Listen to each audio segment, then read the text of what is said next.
Welcome to Chinnoos Cherrypicks. എല്ലാവർക്കും Diwali wishes. അപ്പോൾ ഇത്തവണ നമ്മൾ ദീപാവലിക്ക് ഉണ്ടാക്കാൻ പറ്റിയ ഒരു അടിപൊളി മധുരവുമായിട്ടാണ് വന്നിരിക്കുന്നത്. നല്ല ഓറഞ്ച് ഫ്ലേവറിലുള്ള അടിപൊളി കപ്പ് കേക്ക്സ്. വളരെ സിമ്പിളാണ് ഉണ്ടാക്കാനായിട്ട്. ഒരുപാട് പ്രാവശ്യം പരീക്ഷിച്ച് നോക്കിയിട്ട് അതിൻ്റെ ഏറ്റവും സിമ്പിളായിട്ടുള്ള ഏറ്റവും ടേസ്റ്റി ആയിട്ടുള്ള റെസിപ്പിയുമായിട്ടാണ് വന്നിരിക്കുന്നത്. ഇതിപ്പോൾ നമ്മൾ കപ്പ് കേക്ക് പേപ്പർ ഇല്ലാതെയോ ലൈനർ ഇല്ലാതെയോ ഉണ്ടാക്കിയിട്ടുണ്ട്. ഈ കപ്പ് കേക്ക് പേപ്പർ ഉപയോഗിച്ചും ഇല്ലാതെ ഉണ്ടാക്കുമ്പോൾ ഉള്ള ഡിഫറൻസും ഒക്കെ നമ്മുടെ ഈ വീഡിയോയിൽ കാണിക്കുന്നുണ്ട്. ഉണ്ടാക്കി നോക്കിയാൽ ഒരിക്കലും ഡിസപ്പോയിൻറ്റഡ് ആവില്ല. അത്രയും അപ്രീസിയേഷൻ കിട്ടിയ ഒരു റെസിപ്പിയാണ്. നല്ല സ്നോ പോലെ, എന്താ പറയുക, നല്ല പഞ്ഞി പോലെ വളരെ എളുപ്പത്തിൽ കണ്ടില്ല, നല്ല സ്പഞ്ച് പോലെ നമുക്ക് ഉണ്ടാക്കിയെടുക്കാം. അതും ഒട്ടും ഹെവി അല്ലാതെ തന്നെ. അതുപോലെ തന്നെ ഇതേ കപ്പ് കേക്കിന് ഞാൻ ഫ്രോസ്റ്റിങ്ങോടുകൂടി ചെയ്തിട്ടുണ്ട്. അതിൻ്റെ വീഡിയോ ഉടൻ തന്നെ അപ്ലോഡ് ചെയ്യുന്നതായിരിക്കും. അതുകൊണ്ട് നമ്മുടെ ചാനൽ ആദ്യമായിട്ടാണ് കാണുന്നതെന്നുണ്ടെങ്കിൽ സബ്സ്ക്രൈബ് ചെയ്യുക. സൈഡിൽ കാണുന്ന ബെല്ലൈക്കൺ കൂടി ഒന്ന് ക്ലിക്ക് ചെയ്യുകയാണെന്നുണ്ടെങ്കിൽ പുതിയ വീഡിയോസ് ഇടുമ്പോൾ നോട്ടിഫിക്കേഷൻസ് ആയിട്ട് കിട്ടിക്കോളും. അപ്പോൾ നമുക്ക് കാണാം.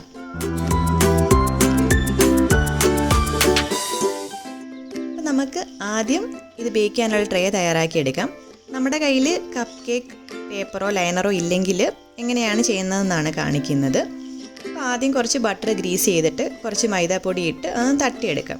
നമ്മുടെ കേക്ക് അതിൽ ഒട്ടിപ്പിടിക്കാതിരിക്കാൻ വേണ്ടിയിട്ടാണ് ഇങ്ങനെ ചെയ്യുന്നത്. നമ്മുടെ കയ്യിൽ കപ്പ് കേക്ക് പേപ്പർ ഉണ്ടെങ്കിൽ അത് ഡയറക്റ്റായിട്ട് ഇട്ടാൽ മതി. ഞാനിപ്പോൾ രണ്ട് രീതിയിലും ഇത് ചെയ്ത് കാണിക്കുന്നുണ്ട് ഈ ട്രേയിൽ തന്നെ. അപ്പോൾ എക്സ്ട്രാ വന്ന പൊടിയൊക്കെ തട്ടിക്കളഞ്ഞ് നമ്മുടെ ട്രേ ഇവിടെ തയ്യാറായിട്ടുണ്ട്. പിന്നെ നമുക്ക് ഡ്രൈ ഇൻഗ്രീഡിയൻസ് റെഡിയാക്കി എടുക്കാം. ഈ സമയത്ത് അവനും ഒരു 180 ഡിഗ്രിയിൽ പ്രീ ഹീറ്റ് ചെയ്യാൻ വെക്കുക. കാരണം ബാക്കി ചെയ്യാനൊക്കെ നമുക്ക് ഒരു 10-15 മിനിറ്റ് എടുക്കത്തുള്ളൂ. അപ്പോൾ ഇതൊരു 1.5 കപ്പ് മൈദ നമുക്കൊരു സീവ് ചെയ്തെടുക്കാം. അപ്പോൾ ഇതിൻ്റെ കട്ടയൊക്കെ പോകാൻ വേണ്ടിയിട്ട് നമുക്ക് അരിപ്പയെ കൂടി ഇങ്ങനെ ഒന്ന് അഴിച്ചെടുക്കാം. ഇതിലേക്ക് നമുക്ക് 1 ടീസ്പൂൺ ബേക്കിംഗ് പൗഡറും ഒരു നുള്ളുപ്പും ചേർത്ത് കൊടുക്കാം. അതുപോലെ പേപ്പറിലോട്ട് അരിച്ചെടുക്കുകയാണെന്നുണ്ടെങ്കിൽ നമുക്ക് ആ ബൗളിൻ്റെ വക്കിനൊക്കെ വീഴുന്നത് അവോയ്ഡ് ചെയ്യാം. അപ്പോൾ നമുക്കിതിവിടെ മാറ്റി വെക്കാം. നമ്മളിവിടെ ഫ്ലേവറിന് വേണ്ടിയിട്ട് ഉപയോഗിക്കുന്നത് ഓറഞ്ചാണ്.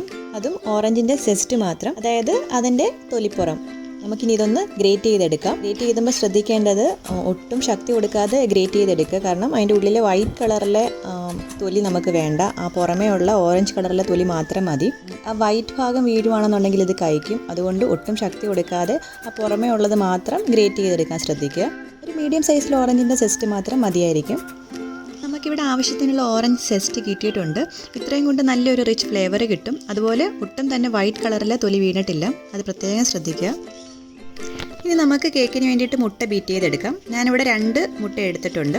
ഇത് ആദ്യം ഒരു മീഡിയം സ്പീഡിലിട്ട് ബീറ്റ് ചെയ്തിട്ട് പിന്നെ അത് ഹൈ സ്പീഡിലേക്ക് മാറ്റാം. ആദ്യം ഒരു വലിയ കുമിളകളായിട്ട് നമുക്ക് കാണാൻ പറ്റും. അത് കഴിയുമ്പോൾ അത് പതയായിട്ട് മാറി കളറും ഒന്ന് കുറഞ്ഞ് കിട്ടും. അപ്പോൾ നമുക്ക് നിർത്തിയിട്ട് ബാക്കി ഇൻഗ്രീഡിയൻസ് ആഡ് ചെയ്യാം. മുട്ട നല്ലപോലെ പതഞ്ഞ് വന്നിട്ടുണ്ട്. നമുക്കിനി ഇതിലേക്ക് പൊടിച്ച പഞ്ചസാര അല്ലെങ്കിൽ ഐസിങ് ഷുഗർ ആഡ് ചെയ്ത് കൊടുക്കാം. ഇവിടെ 1 കപ്പ് പഞ്ചസാരയാണ് നമ്മൾ ചേർക്കുന്നത്. മെഷറിംഗ് കപ്പ് 250 ml ആണ് അളവ്. ഇതേ കപ്പ് ഉപയോഗിച്ചിട്ടാണ് നമ്മൾ മൈദയും അളന്നിരിക്കുന്നത്. നമുക്കിതുപോലെ പഞ്ചസാര കുറേശ്ശെയായിട്ട് ചേർത്ത് ഹൈ സ്പീഡിലിട്ട് വേണം അടിച്ചെടുക്കാനായിട്ട്. അവസാനം നമുക്ക് നല്ല ക്രീമി കൺസിസ്റ്റൻസിയിൽ കിട്ടും. ഇതുപോലെ നല്ല ക്രീമി ആയി കിട്ടി കഴിയുമ്പോഴത്തേക്ക് നമുക്കിതിലേക്ക് ഫ്ലേവറിന് വേണ്ടിയിട്ടുള്ള ഓറഞ്ച് സെസ്റ്റും വാനില എസൻസും ആഡ് ചെയ്ത് കൊടുക്കാം. സാധാരണ ഓറഞ്ച് കേക്കിന് ഉപയോഗിക്കുന്ന പോലെ നമ്മൾ ഓറഞ്ച് ജ്യൂസ് ഇവിടെ ഉപയോഗിക്കുന്നില്ല. ഇതിൻ്റെ 2 ഗുണം എന്ന് പറയുന്നത് നമുക്ക് നാട്ടിൽ കിട്ടുന്ന ഓറഞ്ചിൻ്റെ ടേസ്റ്റ് അനുസരിച്ച് പുളിയാണോ മധുരമാണോ എന്നനുസരിച്ച് ഓരോ തവണ ഉണ്ടാക്കുന്ന കേക്കിൻ്റെയും ടേസ്റ്റ് വ്യത്യാസം വരുന്നുണ്ടായിരുന്നു. അതുപോലെ തന്നെ ഒരുപാട് പുളിയുള്ള ഓറഞ്ച് ആണെന്നുണ്ടെങ്കിൽ അത് ബാലൻസ് ചെയ്യാനായിട്ട് ഒരുപാട് പഞ്ചസാര ആഡ് ചെയ്തതായിട്ട് വരും. ഇത് രണ്ടും പരിഹരിച്ച് എപ്പോഴും കൺസിസ്റ്റൻ്റ് ആയിട്ടുള്ള റിസൾട്ട് കിട്ടുന്നത് ഇങ്ങനെ സെസ്റ്റ് മാത്രം ഉപയോഗിക്കുമ്പോഴാണ്.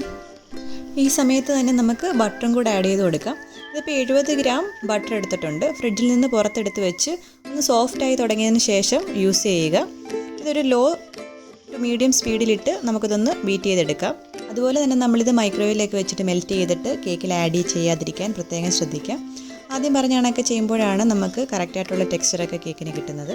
ഇനി ഇതിലേക്ക് നമുക്ക് ആദ്യം തയ്യാറാക്കി വെച്ചിരുന്ന ഡ്രൈ ഇൻഗ്രീഡിയൻസ് ആഡ് ചെയ്ത് കൊടുക്കാം.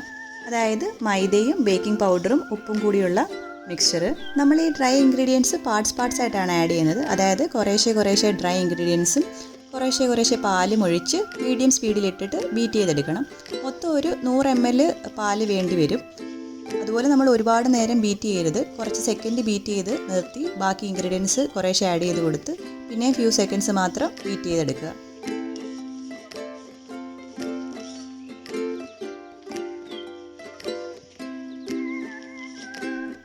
ഇത്രയൊക്കെ ബീറ്റായി കിട്ടിയാൽ മതി. നമുക്കിനി ഇത് മാറ്റി വെച്ചിട്ട് ഒരു സ്പൂൺ വെച്ചിട്ടോ ഒരു സ്പാച്ചുല വെച്ചിട്ടോ ബാക്കി മിക്സ് ചെയ്തെടുക്കാം.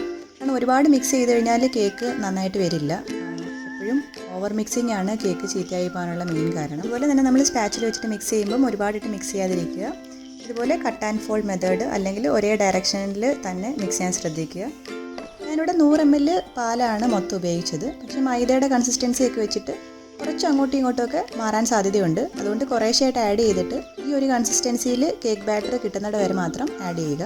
നമുക്കിനി ഈ ബാറ്റർ പെട്ടെന്ന് തന്നെ ബേക്ക് ചെയ്തെടുക്കാം. ഒരുപാട് നേരം ബാറ്റർ മിക്സ് ചെയ്തതിന് ശേഷം വെച്ചേക്കരുത്. ഇപ്പം ഈ വീഡിയോയിൽ കാണിച്ചിരിക്കുന്ന ബാറ്ററിൻ്റെ അളവിലാണെങ്കിൽ ഒരു 12 മീഡിയം സൈസിലുള്ള കപ്പ് കേക്ക് നമുക്ക് ഉണ്ടാക്കിയെടുക്കാൻ പറ്റും. ഇതാണ് മീഡിയം സൈസിലുള്ള കപ്പ് കേക്ക് ട്രേ. നമ്മൾ ഈ വീഡിയോയിൽ ഉപയോഗിച്ചിരിക്കുന്ന കപ്പ് കേക്കിൻ്റെ പേപ്പറും ഈ ട്രേക്കാണ് കറക്റ്റായിട്ടുള്ളത്.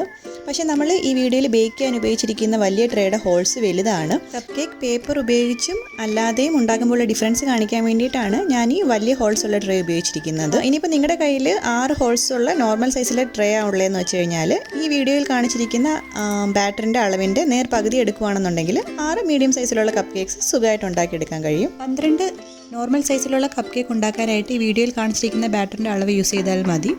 നേരത്തെ പറഞ്ഞ കണക്ക് ഈ ട്രേയുടെ ഹോൾസ് വലുതാണ്. കണ്ടില്ലേ, ആ പേപ്പർ കപ്സൊക്കെ ഇതിൽ ഒരുപാട് ചെറുതായിട്ടാണ് ഇരിക്കുന്നത്. നമുക്കിനി ഇത് ഒരു 180 ഡിഗ്രി സെൽഷ്യസിൽ ഒരു 20 മിനിറ്റ് ബേക്ക് ചെയ്തെടുക്കാം. ഓരോ ഓവൻ്റെ ടൈപ്പ് അനുസരിച്ച് ഒരു 18 തൊട്ട് 20 മിനിറ്റ് വരെയാണ് ഇത് ബേക്ക് ചെയ്യാൻ എടുക്കുന്ന സമയം. നമുക്കിത് ബേക്കായെന്ന് തോന്നുമ്പോൾ ഒരു ടൂത്ത് പിക്ക് വെച്ചിട്ടൊന്ന് കുത്തി നോക്കുക. ടൂത്ത് പിക്ക് ക്ലീനായിട്ട് കിട്ടുവാണെന്നുണ്ടെങ്കിൽ അത് ബേക്കായി എന്നാണ് അർത്ഥം. അപ്പോൾ നമ്മുടെ കപ്പ് കേക്ക്സ് ഇവിടെ പെർഫെക്റ്റ് ആയിട്ട് ബേക്കായി കിട്ടിയിട്ടുണ്ട്. നല്ലൊരു മണമൊക്കെ വരുന്നുണ്ടായിരുന്നു. അതുപോലെ കഴിക്കാനും നല്ല ടേസ്റ്റാണ്. നല്ല ഓറഞ്ചിൻ്റെ ഒരു ഫ്രഷ് ഫ്ലേവറൊക്കെ ഉണ്ട്. എല്ലാവരും ട്രൈ ചെയ്ത് നോക്കുക, വെറും വാക്ക് പറയല്ല. അതുപോലെ നമ്മൾ പേപ്പർ കപ്സ് ഉപയോഗിക്കാതെ ഉണ്ടാക്കിയ കേക്ക്സും ഒട്ടും ഒട്ടിപ്പിടിച്ചിട്ടില്ല. സുഖമായിട്ട് ആ ഹോൾസിൽ നിന്ന് ഇളകി വരുന്നുണ്ട്. നമ്മൾ ഈ പേപ്പർ കപ്സ് ഉപയോഗിച്ച് ഇല്ലാതെയും ബേക്ക് ചെയ്യുമ്പോൾ ഉള്ള ഒരു ഡിഫറൻസ് ഞാൻ നോട്ട് ചെയ്തത്, ഈ കപ്പ് കേക്ക് പേപ്പർ ഇല്ലാതെ ഉണ്ടാക്കുമ്പോൾ നല്ലപോലെ പൊന്തി വരും. അത് മുകളിലോട്ട് നല്ല ഫ്ലഫി ആയിട്ടാണ് വരുന്നത്. പക്ഷെ നമ്മൾ കപ്പ് വെക്കുമ്പോൾ അതൊരു ഫ്ലാറ്റ് സർഫസാണ് കിട്ടുക. ടെക്നിക്കലി അങ്ങനെ ഫ്ലാറ്റ് സർഫസാണ് കപ്പ് കേക്ക്സിന് വേണ്ടത്. കാരണം നമ്മളതിൻ്റെ മുകളിൽ ഫ്രോസ്റ്റിംഗ് ഒക്കെ ചെയ്തിട്ടാണ് സാധാരണയായി കപ്പ് കേക്ക്സ് കിട്ടാറ്. അതിനെയാണ് നമ്മൾ കപ്പ് കേക്ക്സ് എന്ന് പറയുന്നത്. അതായത് മുകളിൽ ക്രീമൊക്കെ വെച്ചിട്ടുള്ളത്. പക്ഷേ നമ്മൾ വീട്ടിലുണ്ടാക്കുമ്പോൾ നമുക്ക് ക്രീമൊന്നും ഉപയോഗിക്കേണ്ടെന്നുണ്ടെങ്കിൽ ആ പൊങ്ങിയിരിക്കുന്ന കാണാനാണ് ഭംഗിയും ആ ഒരു സോഫ്റ്റ് ഫീലിങ്ങും.